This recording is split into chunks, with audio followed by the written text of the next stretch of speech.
सरकार संवेदनहीन झालेलं आहे आणि हुकुमशाही पद्धतीनं वागत असल्याची टीका वडेट्टीवारांनी केली आहे। काँग्रेस काळामध्ये याहीपेक्षा भयानक घटना घडल्याचं म्हणत मंत्री शिरसाटांनी काँग्रेसवर निशाणा साधलाय। काँग्रेस आदिवासींवर गोळ्या झाडल्याचा आरोप शिरसाटांनी यावेळी केला।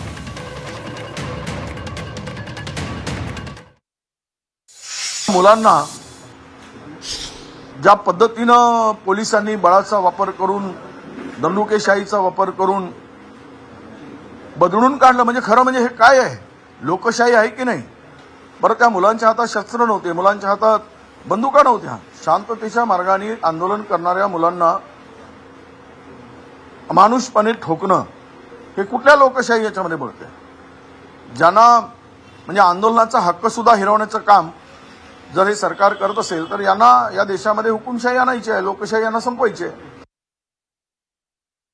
काही घटना काँग्रेसच्या काळात घडल्याच नाही असं आव आणून तुम्ही स्टेटमेंट देऊ नका।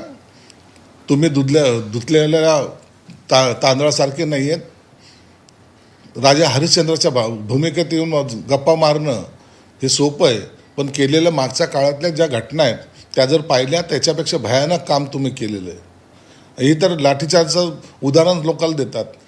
आदिवासीवर गोळ्या झाडणारे तुम्ही लोक आहात। तुम्ही आम्हाला काय शिकवता ज्ञान? किती आदिवासी मेले त्याचा कधी हिशोब द्याल का नाही लोकांना? म्हणून हे वेळेनुसार बदलणारे सरडे आहेत। या सरड्यांना दुसरं काही काम नाही आहे।